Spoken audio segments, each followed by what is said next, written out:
பார்த்தீங்கன்னா வந்து கோழியே முடியை ஃபுல்லாக க்ளீன் பண்ணுறத பார்ப்போம்.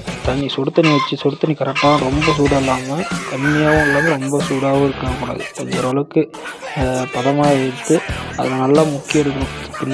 முன்னாடி நல்லா சுருட்டி எடுத்து நம்ம அதை எடுத்து மிஷினில் போட்டோம்னா அந்த மிஷின் ஒரு 2-3 மினிட்ஸ்க்குள்ளே பார்த்தீங்கன்னா கரெக்டாக உங்களுக்கு தெரியும். ஒரு 20 செகண்டில் வந்து ஃபுல்லாகவே க்ளீன் பண்ணி கொடுத்துரும். நான் வந்து வீடியோக்காக ஒரு